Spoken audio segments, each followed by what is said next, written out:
एक इंसान और तीन अलग इमोशन। अगर आप ये तीन इमोशन पे कंट्रोल करना सीख गए तो आपकी एक्टिंग पावरफुल लगेगी। तो आज हम करेंगे तीन इमोशन। पहला इमोशन है happy, second emotion sad emotion, third emotion angry. आज हम इस तीन इमोशन पे काम करेंगे। नमस्ते दोस्तों, वेलकम टू आवर चैनल।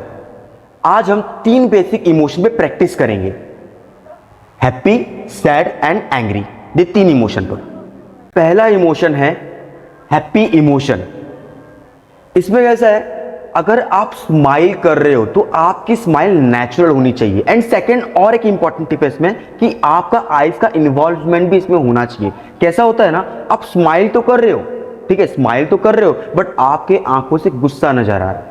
ये मैं एक एग्जांपल दे रहा हूं। फॉर एन एग्जांपल, आप स्माइल तो दे रहे हो, बट स्माइल के साथ साथ आपका आईज का जो इन्वॉल्वमेंट है ना, आईज को देख के लग रहा है कि आप गुस्से में हो, बट स्माइल से लग रहा है कि आप हैप्पी हो। अगर आप ऐसे कॉम्बिनेशन करोगे तो ये कॉम्बिनेशन एकदम गलत है। इसका मतलब क्या हुआ, जब भी अगर आप स्माइल का प्रैक्टिस कर रहे हो, हैप्पी इमोशन का प्रैक्टिस कर रहे हो, तो आपकी जो स्माइल है वो नेचुरल होनी चाहिए। एंड सेकंड चीज, आपका आईज का भी इन्वॉल्वमेंट होना चाहिए। सेकंड इमोशन है सैड इमोशन। इस इमोशन में दो चीज बहुत इंपॉर्टेंट है। पहला स्लो एनर्जी, दूसरा हैवी फीलिंग। इसका मतलब क्या हुआ, अगर आप कोई भी डायलॉग डिलीवरी कर रहे हो, जैसे कि सैड वाले डायलॉग है ना, सैड वाले डायलॉग, अगर आप कोई भी डायलॉग डिलीवरी कर रहे हो तो याद रखना उसमें जो आपकी एनर्जी है ना वो स्लो होनी चाहिए। कैसे स्लो होनी चाहिए? जैसे कि अगर आप कोई भी डायलॉग बोल रहे हो तो ऐसा नहीं कि आप फटाफट फटाफट फटाफट बोलते जाओ, नहीं, उस डायलॉग को थोड़ा धीरे धीरे बोलो, उसमें थोड़ी एनर्जी स्लो लगाओ। एंड सेकंड इंपॉर्टेंट चीज है हैवी फीलिंग। उसमें जब डायलॉग स्लो बोलोगे है ना, तो आपकी एनर्जी स्लो जा रही है, बट जो आपकी फीलिंग्स है, जो स्क्रिप्ट में फीलिंग्स दिया हुआ है, उस फीलिंग को थोड़ा ज्यादा रखो, तो वो आपकी एक्टिंग थोड़ी मेथड एक्टिंग एकदम रियल लगेगी वो, है ना। तो सैड इमोशन में आपको क्या ध्यान में रखना है, क्या इंपॉर्टेंट चीज है इसमें, आपकी एनर्जी थोड़ी स्लो होनी चाहिए, सेकंड चीज आपकी फीलिंग थोड़ी हैवी होनी चाहिए, है ना। इसमें आपको एक चीज बताऊंगा, जब भी आप सैड वाला अगर इमोशन कोई भी प्ले कर रहे हो तो आप अपने लाइफ में कोई ऐसा चीज याद करो कि आपके साथ पहले से कुछ हुआ है जो आप उस टाइम पे बहुत सैड हुए हो, बहुत नाराज हुए हो। अब वो चीज याद करके फिर उस डायलॉग को डिलीवरी करना। थर्ड इमोशन है एंग्री, रौद्र रस, है ना।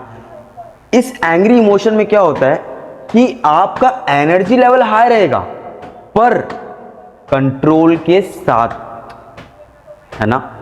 जैसे कि अगर कोई आप स्क्रिप्ट पे आपको मिला और वो आप उस पर डायलॉग डिलीवरी कर रहे हो, ठीक है, उसमें गुस्से वाला कैरेक्टर आपको प्ले करना है, तो उस पर आपकी एनर्जी हाई रहेगी, पर उस डायलॉग के हिसाब से आपको कंट्रोल भी करना होगा, है ना। अगर उस डायलॉग में बोला गया है कि थोड़ा सा गुस्सा करना है और आप ज्यादा गुस्सा कर रहे हो तो वो ओवर एक्टिंग में आएगा, है ना। तो डायलॉग के हिसाब से आपको कंट्रोल करके फिर आपको अपनी एनर्जी हाई करनी है, ठीक है। जैसे इसमें लिखा है एनर्जी हाई है पर कंट्रोल के साथ, ठीक है। एंड सेकंड चीज, आपको ज्यादा चिल्लाना नहीं है।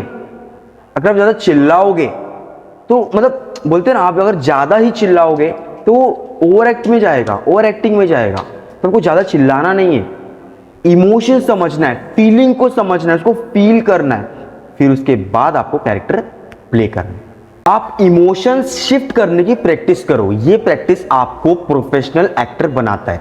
जैसे कि हैप्पी से आपको सैड में करना है, सैड से आपको एंग्री में करना है ना। जैसे कि अगर आपको कोई डायलॉग मिला, आपको कोई स्क्रिप्ट मिला, आप कोशिश करो उस डायलॉग को जब डिलीवरी कर रहे हो तो पहले आप हैप्पी इमोशन में रहो, है ना, हैप्पी इमोशन में रहो, फिर उसी डायलॉग को हैप्पी से आपको सैड इमोशन में शिफ्ट करो धीरे धीरे, फिर उस सैड इमोशन को आपको धीरे धीरे एंग्री इमोशन में शिफ्ट करना है। अगर आप ऐसे शिफ्टिंग करोगे ना इमोशंस के, ऐसे प्रैक्टिस आपको प्रोफेशनल एक्टर बनाता है, ठीक है। अब कमेंट में बताओ कि आपको कौन सा इमोशन ज्यादा डिफिकल्ट लगता है, तो मैं नेक्स्ट वीडियो उस पर डिटेल वीडियो बनाऊंगा। अगर आप एक्टिंग को सीरियसली सीखना चाहते हो तो इस चैनल को सब्सक्राइब कर लो, क्योंकि यहां पे आपको daily step by step basic से लेके एडवांस तक आपको डेली फ्री में एक्टिंग गाइड किया जाएगा।